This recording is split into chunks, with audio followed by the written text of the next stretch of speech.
Olá, meus queridos, bem-vindos de volta ao Cinema Estranho. E hoje temos uma pequena mudança de formato, atendendo a pedidos. Eu não vou mais só dar a dica do filme agora. Agora eu vou tentar descrever um pouquinho mais sobre a trama, trazer mais alguma coisinha sobre o filme, dar a minha opinião, enfim, falar um pouco mais sobre o filme, tentar buscar alguns significados, etc e tal. Aviso também que estou trabalhando em alguns vídeos sobre explicando.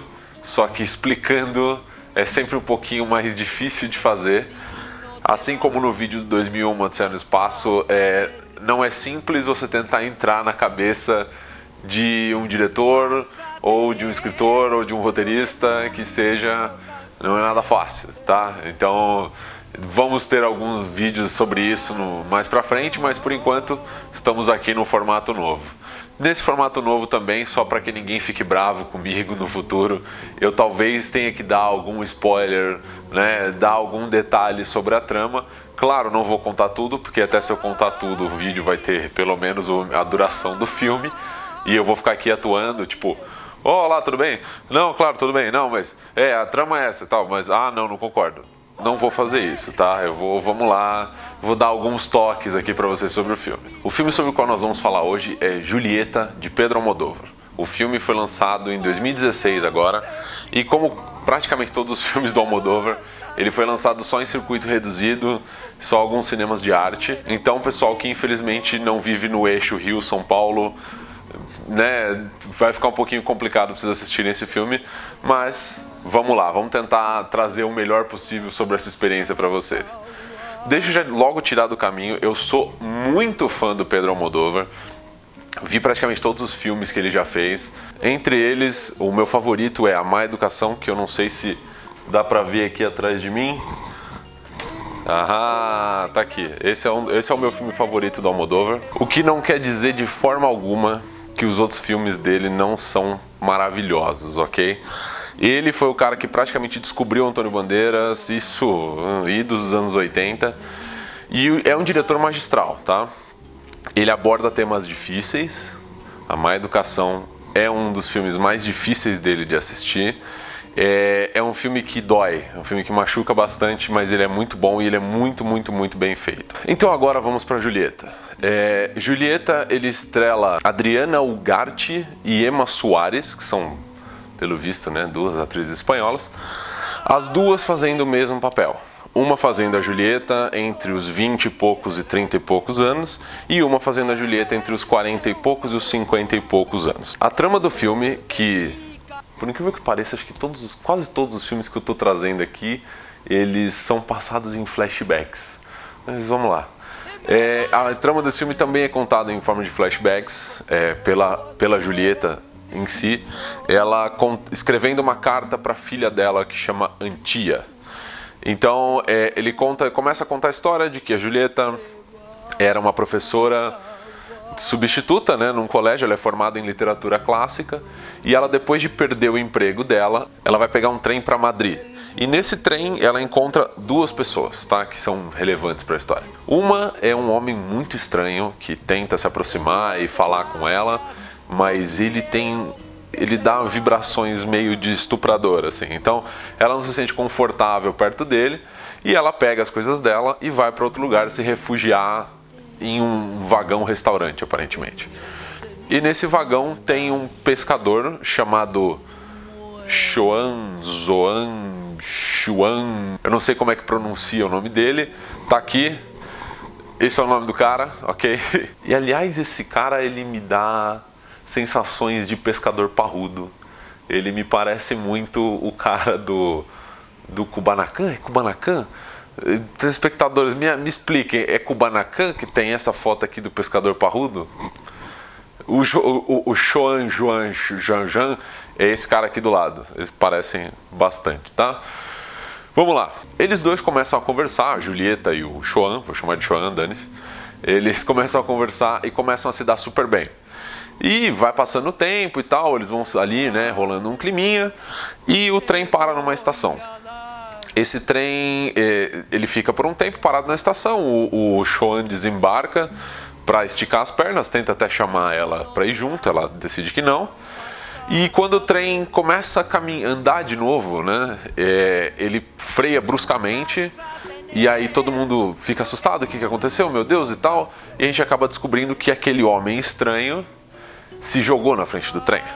Então ele se matou, a Julieta vai e fuça nas malas dele e descobre que ele não tinha carregado nenhuma bagagem, então parece que ele estava realmente com a intenção de se matar.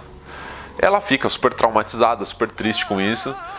E o Choan acaba consolando ela e rola um clima e eles acabam transando no trem, de primeira, assim. E aí o tempo passa, né? Ela fica em Madrid, o Choan acaba voltando para a cidade onde ele veio, que é uma cidade pesqueira. Eles mantêm correspondência e ela decide visitar ele num momento. Ela pega um remetente da carta e vai para a casa dele. Lá ela descobre que ele é casado e a esposa dele está em coma há 5 anos, está a ponto de morrer. E justamente quando ela chega, é o enterro da mulher dele. Então é um climão, né? É um tremendo de um climão. Mas eles acabam, né? Ele acaba enterrando a esposa, ele aparentemente já até tinha superado o fato de não ter esposa. E eles acabam casando e tal. E depois de um tempo, eles têm uma filha chamada Antia. E a história se desenvolve, ela vai se desenvolvendo aos poucos, tá? Não tenho condição aqui de dar todos os detalhes, mas você vai vendo essa criança crescendo também. E quando a Antia tem lá pelos seus 14 anos, ela vai para um acampamento. E depois que ela vai para o acampamento, o Choan e a Julieta ficam, né? Entram numa discussão, brigam, ele pega o barco e vai pescar. Só que nisso uma tempestade ocorre e por causa dessa tempestade o Choan acaba morrendo. Julieta começa a se torturar por isso, busca a filha no acampamento e tal, e a Julieta ela entra numa depressão profunda, muito profunda. E acaba que a filha, a Antia, e a amiga dela acabam cuidando da Julieta por muito tempo, porque a Julieta ela entra num estado que ela não tem condição sequer de tomar banho sozinha. Então as coisas vão avançando, a Antia tem essa super amiga dela, que é super participativa na vida dela, e a Julieta vai crescendo meio que dependente da filha, né? Ela vai sempre ali um pouco presa à filha dela.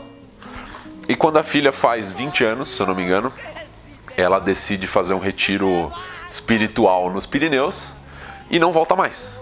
Então, e aí o que acontece? A Julieta, desesperada, vai atrás de informação e o próprio pessoal do retiro fala, a gente não sabe para onde ela foi, mesmo assim, ela disse que não queria ser encontrada. Então começa a contar esse desespero da Julieta, da filha desaparecida, e ela passam-se vários anos.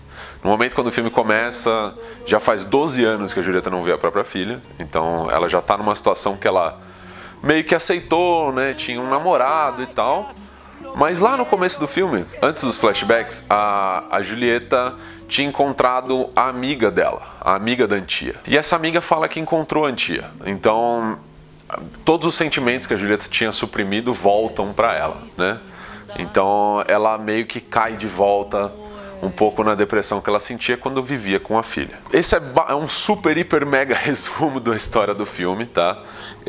Tem muita coisa que acontece, é um filme extremamente emocionante. Ele funciona quase como uma história de detetive, o que é bem interessante. Porque você vai acompanhando meio que a Julieta dando passos para trás para poder andar para frente, tentar entender o que aconteceu entre ela e a filha dela. Esse filme é uma história sobre mães e filhas, é uma história sobre amadurecimento, é uma história sobre surpresas na vida, né? Jornada na vida. Você nunca sabe onde a vida vai te levar. Uma cena muito bonita que o Almodóvar faz para explicar justamente isso é quando tá o Choan e a Julieta, a primeira vez que eles se encontram, é porque eles dois veem um veado correndo ao lado do trem onde eles estão, e no meio da neve, tá uma cena super bonita, e eles dois se perguntam por que aquele veado está fazendo aquilo, e a conversa começa. E na minha modesta interpretação, o que ocorre aí é esse veado representa meio que as surpresas da vida, né? E a vida em si seria o trem onde eles estão indo. Você nunca sabe onde a vida vai te levar. A vida pode te levar para coisas estranhas, por exemplo, encontrar o amor da sua vida dentro de uma viagem de trem. E o amor da sua vida às vezes não está desimpedido, né? Oh meu Deus, que história perfeita de príncipe. Pô, é um cara casado, a esposa está em coma. É uma situação, mas é a vida, né? E no final essa acaba sendo a mensagem, essa é a vida. Às vezes ela é foda, às vezes ela é boa, mas ela é sua. E o final desse filme, ele pode até ser considerado um pouquinho do nada, né? Para quem tá esperando uma experiência um pouquinho mais cinema comum, não um cinema tão dedicado quanto o do Almodóvar. O filme termina com a Julieta e o namorado indo, né, visitar a Antía, porque o que aconteceu? Depois que a Julieta termina de escrever a carta para a Antía, ela sofre um acidente, reencontra um namorado que ela abandona logo no começo do filme. E aí, ela quando volta para o apartamento dela junto com esse namorado, eles recebem uma carta da Antía com um remetente, coisa que não acontecia fazia pelo menos 12 anos. E ela pega esse remetente e fala, vai encontrar a filha. E ela lendo a carta, né, você ouvindo a leitura da carta enquanto eles estão dirigindo, a Antía tinha 3 filhos, um deles morreu afogado. E com a morte desse filho, ela finalmente entende o que a Julieta sentia e sentiu quando o Sean morreu e quando ela foi meio que a responsável pela morte do marido. Então, é basicamente isso, tá? Esse final não é do nada, ele é um final muito realista, muito sutil, porque, ao que eu entendi, a mensagem do Almodóvar é: você não precisa ver mais que isso. A história da Julieta meio que acaba aqui, e o que vai acontecer pra frente você consegue deduzir. Ela vai reencontrar a filha, elas vão voltar a ser mãe e filha. A relação às vezes não vai ser o que era, mas as duas cresceram, as duas mudaram, e elas estão numa situação em que elas podem se reencontrar. Então, eu achei um final muito bonito, muito sutil, e o Almodóvar, assim, me ganhou de novo. Esse filme com certeza está entre os melhores dele. Não é o melhor, né? Porque pra mim a Má Educação ainda é onde ele te bate sem dó nenhuma, mas ele definitivamente está entre os melhores filmes dele. E ele aborda o tema com muito carinho e muita sutileza, que é essa relação entre mães e filhas e o que a vida traz para cada um de nós, né? Digam aqui embaixo o que acharam desse filme. Me digam se gostaram, né, dessa análise. Eu me recuso a dar notas, porque notas vão criar comparações estranhas no futuro, mas me digam aqui o que acharam. Estou maluco para saber a opinião de vocês sobre o filme, até sobre o que eu disse, sobre as minhas interpretações. Vamos lá, não esqueçam de curtir, compartilhar, também não se esqueçam de se inscrever no canal para não perder nenhuma atualização. Até a próxima aí, bom filme!